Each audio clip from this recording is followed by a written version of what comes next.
हाँ भाई, तो आज हम लोग एक नया चैप्टर स्टार्ट करने जा रहे हैं और वो है हमारा क्वाड्रेटिक इक्वेशन।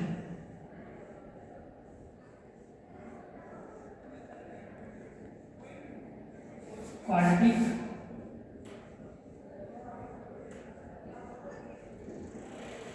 इक्वेशन।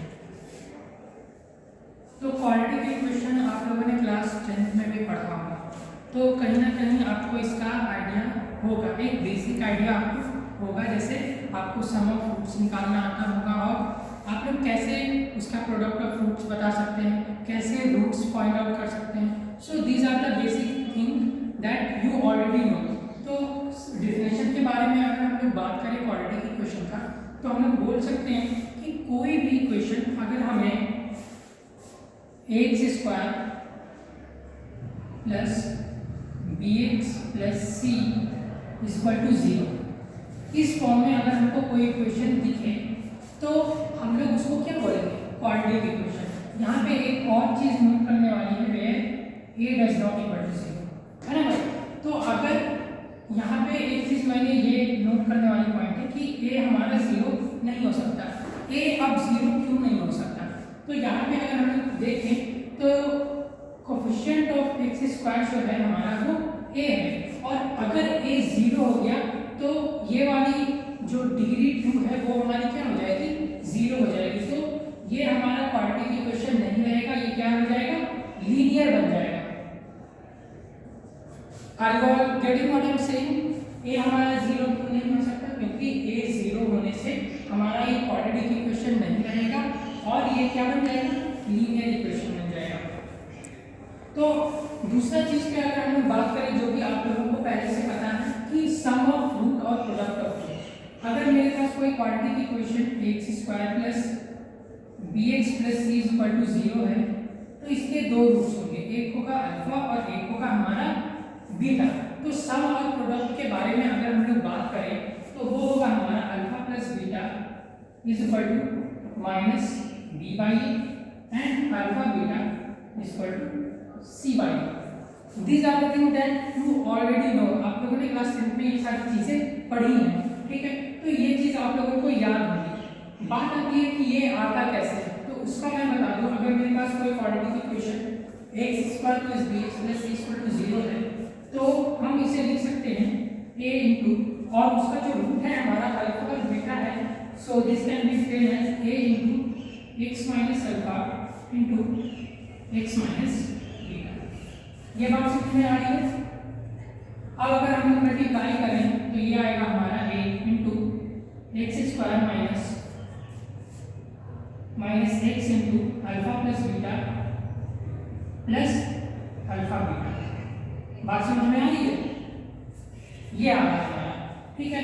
तो अगर हम लोग a से मल्टीप्लाई करें यहाँ पे x square minus a into x into alpha plus beta plus a into alpha beta, ये आ रहा है, ये आ रहा है हमारा। अब हम लोग क्या करेंगे, इसको इससे कंपेयर करेंगे, है ना भाई।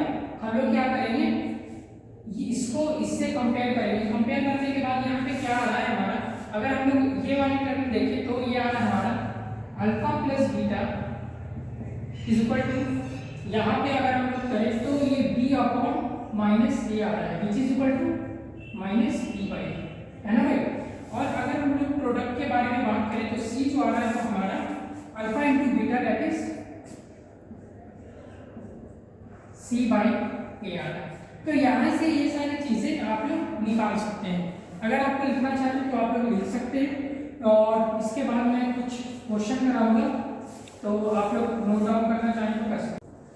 हाँ, तो अब हम लोग कुछ बेसिक क्वेश्चंस देखेंगे। तो बहुत ही बेसिक रहेगा, जो आप लोगों ने क्लास 10th में भी किया हुआ। जैसे मैं क्वेश्चन लिखता हूँ, जैसे ये है x square plus 3x plus 2 is equal to 0, ठीक है ना भाई। ये हमारा क्वाड्रेटिक इक्वेशन है। अब जैसे मैं यहाँ सम ऑफ रूट्स के बारे में बात करूँ तो अल्फा प्लस बीटा वो हमारा क्या हो जाएगा, माइनस बी बाई ए, है ना भाई। तो यहाँ पे b कितना है, 3 है, और a कितना है हमारा 1 है, तो ये कितना आ जाएगा, -3। यानी कि सम ऑफ फ्रूट्स जो आ रहा है वो हमारा क्या आ रहा है -3। वहीं अगर हम लोग प्रोडक्ट ऑफ फ्रूट्स के बारे में बात करें तो ये आएगा हमारा alpha beta equal to C by A, और सी की वैल्यू क्या है 2 और ए की वैल्यू क्या है 1, तो ये क्या आ जाएगा 2/1 इक्वल टू 2। ये बातें समझ में आ गई सबको? सो ये बहुत इजी है, quadratic equation is a very easy chapter, right. तो अगर यहाँ पे दूसरे क्वेश्चन के बारे में बात करें, जैसे मैं अब रिवर्स करूँ कि मैं रूट से दे दूँ सम ऑफ फ्रूट्स और प्रोडक्ट ऑफ फ्रूट्स और दे दूँ और आपसे पूछूँ क्वाड्रेटिक इक्वेशन, तो यहाँ पे जैसे देखें, यहाँ पे अगर अल्फा प्लस बीटा में दे दूँ लेट्स से 4 और अल्फा बीटा में दे दूँ इज इक्वल टू 2, है ना भाई। तो इसका अगर हम लोग क्वाड्रेटिक इक्वेशन बनाएंगे तो वो कैसे बनाते हैं, वो बनाते हैं हम लोग x² minus x into alpha plus beta plus alpha beta. ये स्टैंडर्ड फॉर्म होती है रूट से इक्वेशन निकालने के। जैसे अगर हमने सम ऑफ फ्रूट्स लिया हो और प्रोडक्ट ऑफ फ्रूट्स लिया हो तो हम लोग क्वाड्रेटिक इक्वेशन लिख सकते हैं। तो यहाँ पे अल्फा प्लस बीटा हमारा 4 है और अल्फा बीटा हमारा 2 है, तो बस हम लोग क्या करेंगे वैल्यू पुट कर देंगे x² minus x, alpha plus beta की वैल्यू 4 है और अल्फा बीटा की वैल्यू 2 है, तो ये हमारा इक्वेशन जो बनेगा वो बनेगा x² माइनस 4x प्लस 2, है ना भाई। ये बात समझ में आ रही है सबको? बहुत ही इजी है, कोई भी मुश्किल नहीं है, आप लोग नोट डाउन करना चाहें तो कर लें। क्लास 10th में आप लोगों ने एक फार्मूला पढ़ा होगा जिसे हम लोग बोलते हैं श्रीधराचार्य, है ना। वो फार्मूला क्या था? x is equal to minus b plus minus root of b square minus 4ac upon 2a, है ना भाई। ये फार्मूला होता था हम लोग अल्फा और बीटा यानी कि इक्वेशन ऑफ रूट निकालते थे। तो यहाँ पे क्या आता था, दो रूट्स आते थे। एक वैल्यू जो हम लोग लेते थे x1 वो क्या लेते थे -b plus root of b square minus 4ac upon 2a। दूसरी वैल्यू क्या लेते थे हम लोग -b minus root of b square minus 4ac upon 2a। तो ये दो रूट्स हमारी आती थी। अब जैसे अगर हम लोग बात करें कोई क्वाड्रेटिक इक्वेशन है जैसे x² माइनस 5x प्लस 6, तो यहाँ पे हम लोग दो तरीका कर सकते हैं। एक तो फैक्टराइजेशन मेथड से इसका रूट निकाल सकते हैं और एक डायरेक्ट फार्मूला निकाल के हम लोग इसका रूट निकाल सकते हैं। जैसे अगर हम लोग फैक्टराइजेशन से बात करें तो हम लोग इसमें क्या करते थे, प्रोडक्ट हमारा ये आना चाहिए और सम ये आना चाहिए, तो इसको तोड़ते थे हम लोग -3 -2x अगर हम लोग करें तो ये दोनों को जोड़ के -5x आ जाएगा और ये दोनों को प्रोडक्ट करके 6 आ जाएगा, है ना भाई। तो यहाँ से अगर हम लोग रूट निकाले तो रूट हमारा क्या आ रहा है,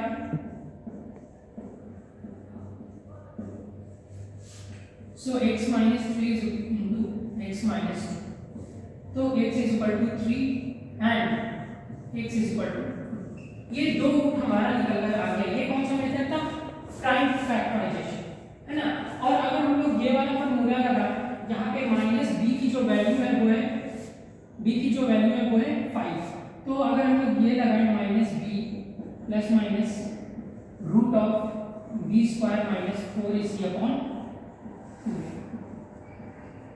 तो यहाँ पे b की जो वैल्यू है वो क्या है -5 प्लस माइनस b स्क्वायर हो जाएगा हमारा 25 -4, a की वैल्यू 1 है और c की वैल्यू 6 है into 6 upon 2a, 2 into 1 is equal to 2, ठीक है भाई। तो यहाँ से जो वैल्यू आ रही है वो आ रही है -5 और 25 -24 कितना हो जाएगा 1, under root of 1 is equal to 1 plus -1 upon 2। तो यहाँ से कैलकुलेट करेंगे तो x1 जो हमारा आएगा वो आएगा -5 प्लस 1, वो आ रहा है हमारा -3 और x2 जो आ रहा है हमारा -5 प्लस ये -2। तो यहाँ पे जो वैल्यू आएगी वो क्या आएगी, x is equal to 3 and x is equal to 2, और यहाँ पे जो वैल्यू आ रही है ये यहाँ पे माइनस है तो ये प्लस होगा, तो वैल्यू जो आएगी हमारी x is equal to 3 and x is equal to 2। तो दोनों इक्वेशन से हमारी जो वैल्यू आ रही है वो